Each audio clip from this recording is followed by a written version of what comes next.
বহু বছর আগে যখন যোগাযোগের একমাত্র মাধ্যমই ছিল জলপথ, অর্থাৎ সমুদ্র বা নদীপথে মানুষ যোগাযোগ ব্যবস্থা সারত, সেই সময় দেখা যেত যে বহুদিনের সমুদ্র যাত্রাতে যখন অনেকটা দিন হয়ে যেত, মানুষ তখন যারা জাহাজ বা নৌকায় থাকতেন তারা যখন আর মানে সতেজ সবজি, ফল, মানে ফ্রেশ ফ্রুটস, ভেজিটেবলস এগুলো পেতেন না, তখন তাদের মধ্যে একটা ধরনের রোগ এর সৃষ্টি হতো, যে রোগটার নাম দেওয়া হয় স্কারভি।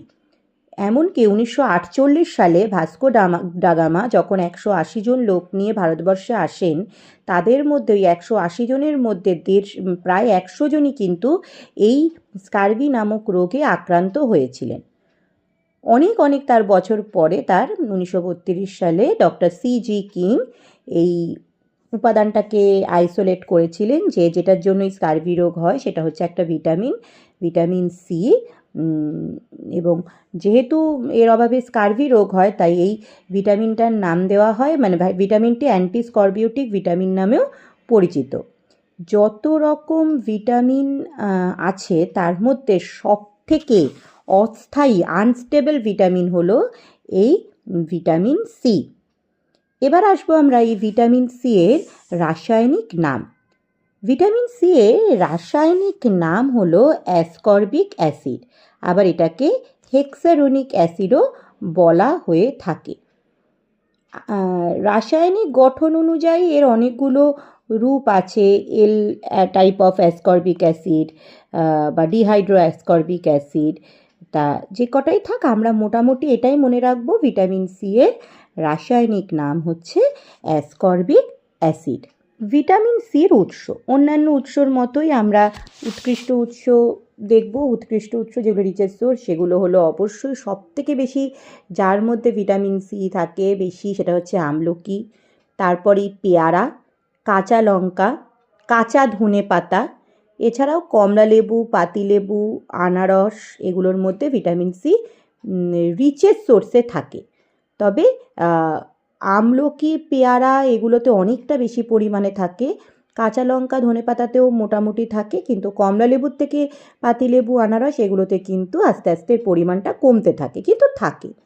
যথেষ্ট পাওয়া যায় হচ্ছে আনারসে, মুসাম্বিতে, টমেটোতে। আর প্রাণীজ খাদ্যের মধ্যে সামান্যই পাওয়া যায় মাছের মধ্যে, তাও পার্টিকুলারলি স্যালমন মাছে এই ভিটামিন একটু পরিমাণে পাওয়া যায়। তবে যে কোনো শুটি বা ডাল, মুগ, মুসুর, রাজমা, ছোলা এগুলো যদি অঙ্কুরোদ্গম করে খাওয়া যায়, তাহলে এই সমস্ত খাদ্যে কিন্তু ভিটামিন সি এর পরিমাণ অনেকটাই বেড়ে যায়, প্রায় স্বাভাবিকের থেকে 3-4 গুণ বেশি বেড়ে যায়। আর দুধ, মাংস এগুলোতে ভিটামিন সি একেবারেই থাকে না। ভিটামিন সি এর কাজ। ভিটামিন সি বহুবিধ কাজে নিজেকে জড়িয়ে রাখে। এর মধ্যে প্রথম যে কাজটি ভীষণ ইম্পর্টেন্ট কাজ, সেটা হচ্ছে কোলাজেন গঠন। এবার হচ্ছে কোলাজেনটা কি? কোলাজেন হলো আমাদের দেহে যা কোষ ও কলাকে বেঁধে রাখে, যে সংযোজী কলা, তাকেই বলা হচ্ছে কোলাজেন।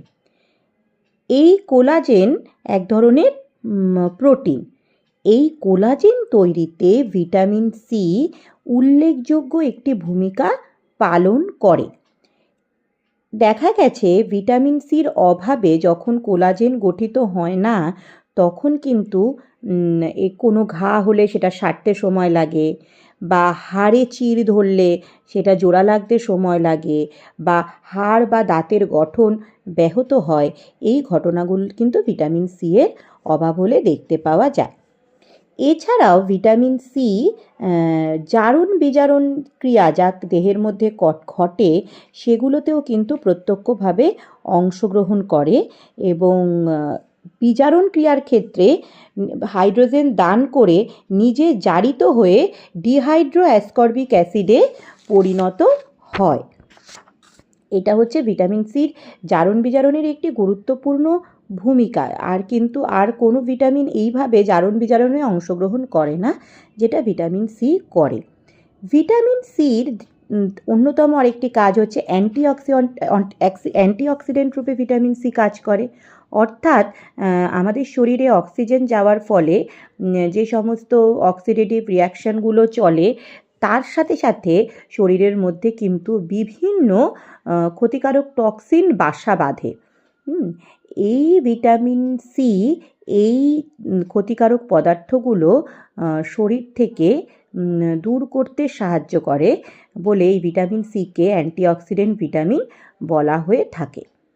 এছাড়াও ভিটামিন সি লোহার শোষণে সাহায্য করে। আমাদের লোহার শোষণের সময় ভিটামিন সি আয়রনের আয়রন ফেরিটিন রূপে থাকে, যেভাবে আয়রন শোষণ হতে পারে না। এই ভিটামিন সির উপস্থিতিতে ফেরিটিন আয়রন ফেরাস আয়রনে অর্থাৎ Fe2+ পরিণত হয় এবং শোষণের উপযোগী হয়ে ওঠে। যদি ভিটামিন সি না থাকতো তাহলে কিন্তু লোহার শোষণ একেবারেই হতো না। এছাড়াও ভিটামিন সি আমাদের দেহে ট্রান্সপোর্টেশনে সাহায্য করে, অর্থাৎ ট্রান্সপোর্টের একটা অন্যতম মাধ্যম। কোষের মাইটোকন্ড্রিয়াতে কার্নিটিন সংশ্লেষ ঘটিয়ে ফ্যাটি অ্যাসিডের পরিবহনে সাহায্য করে। এইটা আমরা পরে 12-এ গিয়ে পড়ব। এছাড়াও আমাদের ব্রেন সেলের মধ্যে ট্রান্সমিটারের সিনথেসিস ঘটায় এবং স্নায়ু প্রবাহকে অর্থাৎ নার্ভ ইম্পালসকে পরিবহনে সাহায্য করে। ভিটামিন সি আমাদের দেহে অনাক্রম্যতা বৃদ্ধিতে সাহায্য করে, ফ্যাগোসাইটোসিস ক্রিয়া বৃদ্ধি করে রোগ প্রতিরোধ করতে সাহায্য করে। এছাড়াও ভিটামিন সি লোহিত রক্তকণিকা গঠনে গুরুত্বপূর্ণ ভূমিকা ডিরেক্টলি গুরুত্বপূর্ণ ভূমিকা নেয় এবং হিমোগ্লোবিন সংশ্লেষে তো বিশেষভাবে ভিটামিন সি সাহায্য করে। ভিটামিন সি হরমোনের ওপরেও বিশেষ কিছু ভূমিকা আছে। যেমন যে সমস্ত গ্রোথ হরমোন আমাদের দেহে আছে সেই হরমোনগুলোকে অ্যাক্টিভ করতে ভিটামিন সি দরকার। ভিটামিন সি কার্বোহাইড্রেটের মেটাবলিজমে বিপাকে সাহায্য করে। এছাড়া ভিটামিন সি আমাদের অ্যাড্রিনাল গ্রন্থিতে গিয়ে স্টেরয়েড হরমোনকে সক্রিয় করতে সাহায্য করে। এই হলো ভিটামিন সি এর কাজ। এবার আমরা পড়ব ভিটামিন সি এর অভাবজনিত লক্ষণ। ভিটামিন সি এর অভাবে যে রোগটা হয় অলরেডি আমরা জেনে গেছি, সেটা হচ্ছে স্কারভি। কিন্তু প্রথমেই তো আর স্কারভি হয় না। প্রথমে যখন ভিটামিন সির অভাব চলতে থাকে তখন যে উপসর্গগুলো প্রথমে দেখা যায় সেগুলো হলো শ্বাসকষ্ট, মাসেল ক্র্যাম্পস মানে মাংসপেশিতে টান, হাড়ে ব্যথা, তারপরে খিদে কমে যাওয়া, উইকনেস, ক্লান্তি, এইগুলো দিয়ে প্রথম উপসর্গগুলো মানে অভাবের উপসর্গগুলো শুরু হয়। তারপর যখন এই অভাবটা অতিরিক্তই অ্যাকিউট লেভেলে চলে যায়, সিভিয়ার ডেফিসিয়েন্সিতে চলে যায়, তখন ভিটামিন সির অভাবে প্রথম যে রোগটি হয় সেটা হচ্ছে স্কারভি। এতে কি হয়, যে আমাদের রক্ত জালিকাগুলো থাকে ব্লাড ক্যাপিলারিজ, সেগুলো খুব সহজেই ভেঙে যায়। ফলে শরীরে ইন্টারনাল ব্লিডিং হতে থাকে, অর্থাৎ আভ্যন্তরীণ রক্তক্ষরণ ঘটতে থাকে। চামড়ার নিচে বৃক্কে এই রক্তক্ষরণ হতে থাকে এবং আমাদের যে দাঁতের মাড়ি সেটাও ক্ষয় হয়, ফুলে রক্ত পড়ে, এগুলো হয়। তারপরে আমাদের যে দাঁতের মাড়ি ফুলে গিয়ে স্পঞ্জি গামস বলে ওটাকে, মানে টিপলে তখন জিনিসটা স্পঞ্জের মতো বেরিয়ে আসে, আমাদের মাড়িগুলো ওরকম অবস্থা হয়ে যায়। হাড় এবং দাঁতের গঠন ব্যাহত হয় এবং যেহেতু নার্ভাস সিস্টেমের ওপরের ভূমিকা রয়েছে তাই শারীরিক মানসিক বিভিন্ন সমস্যার সৃষ্টি হয়, রক্তাল্পতা হয়, ঘা হলে বা কোনো ক্ষত হলে সেটা সারতে সময় লাগে এবং সর্বোপরি যে সমস্যাটি হয় সেটি হচ্ছে রোগ প্রতিরোধক ক্ষমতা একেবারেই কমে যায়। এই স্কারভি সম্বন্ধে আরও ডিটেলসে আমরা ক্লাস 12-এ সেমিস্টার 4-এ গিয়ে আবার পড়াশোনা করব। আপাতত এইটুকুই। আর একটা জিনিস আমরা একটু জেনে রাখি, অন্যান্য জলে দ্রবণীয় ভিটামিনের মতোই ভিটামিন সি যদি বেশি খাওয়া হয় তাহলেও কিন্তু আমাদের শরীরে সমস্যার সৃষ্টি হয়। এই ক্ষেত্রে কিডনিতে স্টোন অর্থাৎ বৃক্কে পাথর হয়, পেট খারাপ হতে পারে, বমি হতে পারে, এই সমস্ত কিছুই হতে পারে।